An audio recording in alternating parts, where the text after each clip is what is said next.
प्रधानमंत्री नरेंद्र मोदी रूस के दौरे पर हैं। आज वो 22वें भारत रूस सालाना समिट में हिस्सा लेने मॉस्को पहुंचे। यहां पर उनकी राष्ट्रपति रूस के व्लादिमीर पुतिन के साथ द्विपक्षीय बैठक भी आयोजित होनी है। प्रधानमंत्री 8 और 9 जुलाई को रूस में रहेंगे और इसके बाद ऑस्ट्रिया के दौरे पर रवाना होंगे। पीएम मोदी इस बार अपने कार्यकाल के पहले द्विपक्षीय दौरे पर रूस गए हैं। अमूमन ये परंपरा रही है कि शपथ लेने के बाद सबसे पहले पड़ोसी देशों का दौरा किया जाता है। जैसे 2014 में वो सबसे पहले भूटान गए थे और 2019 में श्रीलंका और मालदीव के दौरे पर थे। रूस का ये दौरा बहुत महत्वपूर्ण है। क्यों? रूस यूक्रेन युद्ध और नेटो समिट जो वाशिंगटन डीसी में चल रही है हाल फिलहाल की तारीखों में, उन्हीं के बीच भारत रूस संबंधों की बेहतरी के लिए प्रधानमंत्री का ये दौरा हो रहा है, जिस पर पूरी दुनिया की नज़र है। द्विपक्षीय व्यापार पर बात होगी, हथियारों समेत तकनीकी के आदान प्रदान, कृषि क्षेत्र के आदान प्रदान पर बात होगी। पर महत्वपूर्ण है यूक्रेन युद्ध पर मोदी और पुतिन की बातचीत। इसके अलावा रूसी सेना में अवैध तरीके से भर्ती किए गए भारतीयों को छुड़ाने पर भी चर्चा हो सकती है। प्रधानमंत्री इससे 5 साल पहले सितंबर 2019 में भी रूस की यात्रा पर गए थे। हाल के दिनों में देखा गया है कि चीन और रूस की दोस्ती बढ़ रही है, जबकि हम जानते हैं कि रूस दशकों से हमारा परंपरागत सहयोगी है। पिछले हफ्ते कजाकिस्तान में एससीओ समिट हुई थी, शंघाई कोऑपरेशन ऑर्गेनाइजेशन की। इसमें पुतिन और चीनी राष्ट्रपति शी जिनपिंग की मुलाकात हुई थी, पर प्रधानमंत्री मोदी इसमें नहीं गए थे। ऐसे में इस यात्रा को चीनी काउंटर के तौर पर भी देखा जा रहा है। इस यात्रा का महत्व क्या है, जानते हैं एक्सपर्ट से। देखिए, इस दौरे से सबसे बड़ी उम्मीद तो ये है कि जो चीन और रूस की जो दोस्ती बनी है, और इन दिनों हम देख रहे हैं कि चीन बहुत ज्यादा वेस्टर्न मीडिया में रूस के साथ खड़ा दिखता है, और उसके चलते जो एक तरह की भ्रांति उत्पन्न हुई है कि शायद चीन से संबंध क्लोज होने के चलते रूस भारत के साथ उतना क्लोज खड़ा नहीं थी। तो ये पहली भ्रांति वो दूर होगी इनकी मीटिंग से। दूसरी, जो हम अभी भी करीब 50 से 55% जो हम अपने आयुध उनसे आयात करते हैं, मिलिट्री हार्डवेयर, वो अभी भी जारी है। कुछ डिले हो रहा है, जैसे 2 बैटरी जो ट्रायम्फ 400 S-400 की आनी थी वो डिलेड हो गई है। कई सारे कल पुर्जे जो रूस से आते थे हमारे टैंकों के या के एमुनिशंस के, वो डिले हो रही हैं। तो उस पर भी कुछ बात होगी और बात आगे बढ़ेगी। स्पेस मिशन में हमारा रूस ने बहुत सहयोग किया है, रॉकेट प्रोपल्शन टेक्नोलॉजी में, उसमें भी बात बढ़ेगी।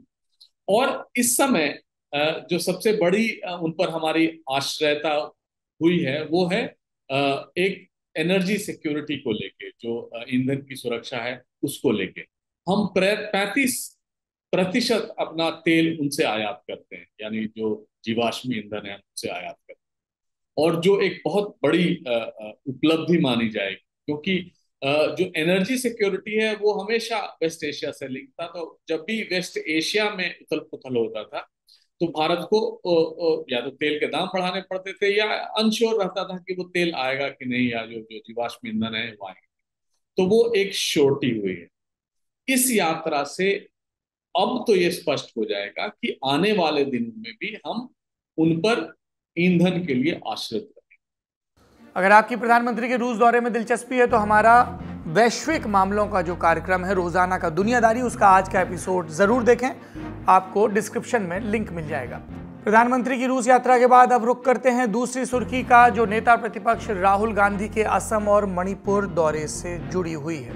राहुल गांधी आज असम के कछार में मौजूद राहत शिविर में पहुंचे। कछार यानी असम का दक्षिणी हिस्सा, जहां सिलचर जैसे शहर हैं।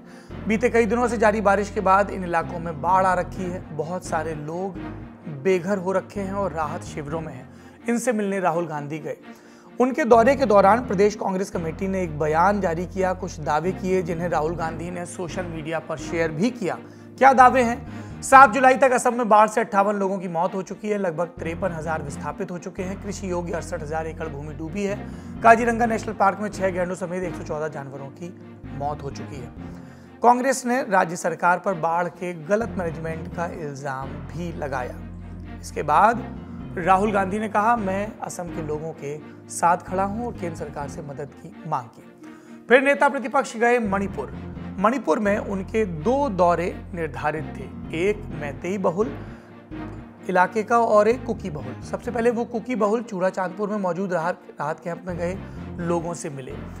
इस दौरे के बाद राहुल गांधी ने मैतेई बहुल मोइरांग में मौजूद राहत कैंप का दौरा किया। इन दौरों के बाद राज्यपाल से मुलाकात और उसके बाद प्रेस को संबोधित करते हुए ये बयान। It's the third time I've come here since the problem started, and it has been a tremendous tragedy.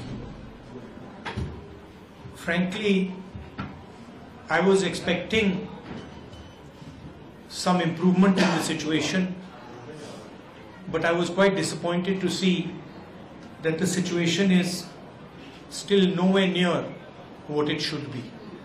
नेता प्रतिपक्ष के दौरे के बाद एनडीए के नेताओं की तरफ से भी प्रतिक्रियाएं आई।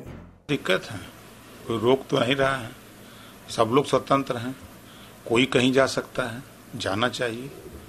जा रहे हैं तो अपना जाके जो वहाँ कमजोरी है, जो कमी है, उसको सरकार को बतावें कि ये कमी इसको दूर करिए। विपक्ष का जो काम होता है उसको अपना निभावें। कोई नया कार्यक्रम नहीं है, सभी दलों के नेता ऐसे अवसरों पर जाते हैं और अपनी संवेदनाएं व्यक्त करते हैं।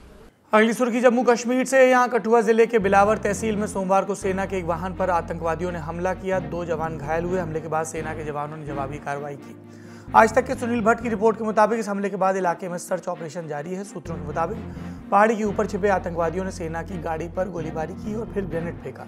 हमला जिस इलाके में हुआ वो सेना की पश्चिमी कमान के तहत आने वाली 9 कोर के अधिकार क्षेत्र में पड़ता है। इससे पहले 7 जुलाई को भी राजौरी के गांव में सेना की सुरक्षा चौकी पर आतंकवादियों ने गोलीबारी की थी, जिसमें एक जवान घायल हुआ था।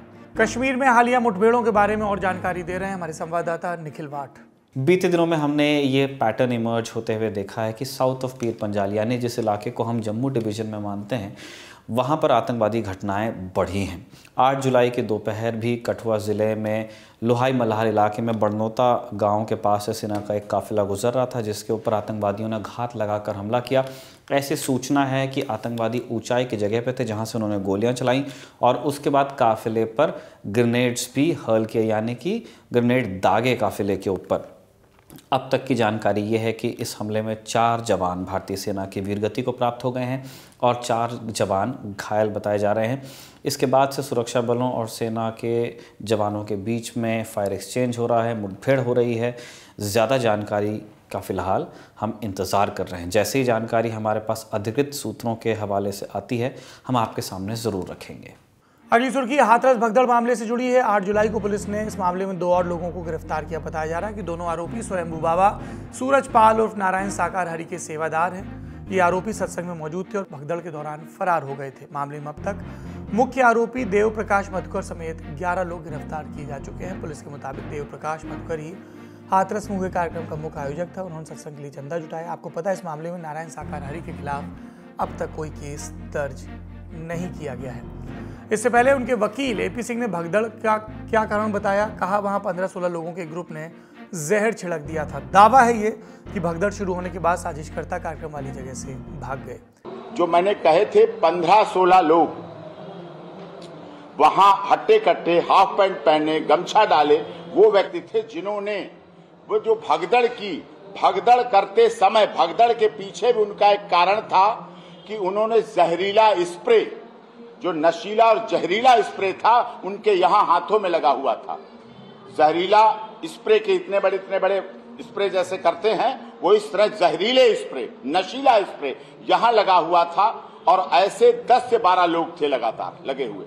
आज का ललन टॉप शो यहीं समाप्त होता है। अपना और अपनों का ख्याल रखिए। शुभ रात्रि।